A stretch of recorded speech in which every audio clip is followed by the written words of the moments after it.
In Arthur Schopenhauer's magnum opus, The World as Will and Representation, the reader is taken on a profound philosophical journey exploring the nature of reality, human existence, and the driving force behind it all, the will. The book begins by introducing Schopenhauer's central thesis, that the underlying essence of the world is an irrational and blind force called the will. This will is the fundamental source from which all phenomena arise, encompassing everything from the desires and actions of individuals to the workings of the natural world. Schopenhauer contends that human beings are not the masters of their own destinies, but rather puppets driven by the relentless striving of the will. Our desires and cravings, which stem from the will, ultimately lead to a perpetual state of dissatisfaction and suffering. Drawing inspiration from Eastern philosophies, Schopenhauer highlights the pervasive influence of desire and the need to transcend it in order to attain true liberation. Delving deeper, Schopenhauer explores the concept of representation. He argues that our knowledge of the world is constructed through our senses and mental representations.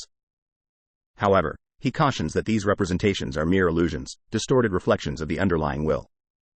True understanding and freedom from suffering can only be achieved by going beyond these illusory representations and reaching a state of direct perception, an enlightened state akin to Eastern notions of enlightenment. In addition to his metaphysical explorations, Schopenhauer delves into aesthetics and the role of art.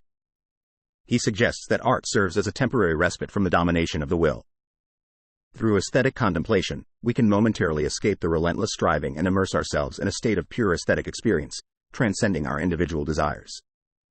While The World as Will and Representation is considered a seminal work in Western philosophy, it is not without its critiques. Some readers find Schopenhauer's views on the dominance of the will overly pessimistic and his emphasis on suffering to be too gloomy. Others argue that his metaphysical claims lack empirical evidence and rely heavily on subjective interpretations. Furthermore, Schopenhauer's heavy reliance on Eastern philosophies has drawn criticism for his sometimes simplified and selective understanding of these traditions. Some argue that he may have misrepresented certain aspects of Buddhism and Hinduism in his work. Despite these criticisms, The World as Will and Representation remains a highly influential philosophical work. Its exploration of the nature of reality, the limitations of human perception, and the existential struggle of the will continue to spark intellectual debate and inspire philosophical inquiry to this day.